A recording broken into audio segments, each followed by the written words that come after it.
오늘 여야 지도부 모두 서울 현충원을 참배하며 새해를 시작했습니다.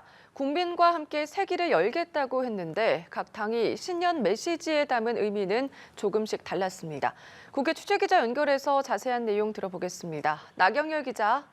네, 먼저 국민의힘 지도부는 서울 현충원 참배로 새해 첫 일정을 시작했습니다.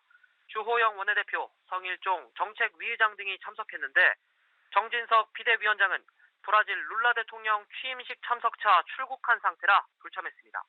국민의힘은 집권 2년 차례 맞은 윤석열 정부 성공을 뒷받침하겠다는 신년 메시지를 내놨습니다. 윤 대통령이 추진하고 있는 노동, 교육, 연금 등 3대 개혁을 가장 중요한 국정 과제로 꼽았습니다. 주호영 원내대표는 이 개혁이 성공하면 지속 가능한 대한민국으로 성장할 것이고 주춤하면 뒤떨어질 수밖에 없는 상황이라고 강조했습니다. 더불어민주당 이재명 대표는 정부 비판을 핵심으로 하는 메시지를 던졌습니다. 이 대표는 현 정국을 폭력적이고 일방적인 지배가 난무하는 시대로 규정하고 타협과 조정을 통해 희망을 만드는 일이 사라졌다고 비판했습니다.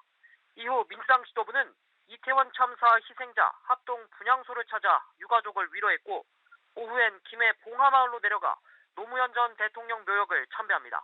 내일은 문재인 전 대통령을 예방할 계획인데요. 관례적인 새해 지도부 일정이지만 이 대표 자신과 야당 인사들에 대한 검찰 수사가 이어지는 상황 속에 야권 지지층 결집을 위한 행보라는 해석이 나옵니다.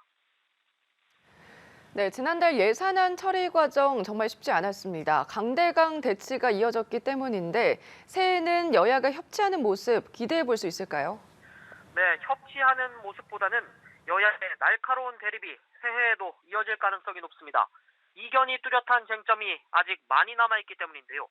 우선 1월 임시국회 소집 여부를 두고 입장차가 큰 상황입니다.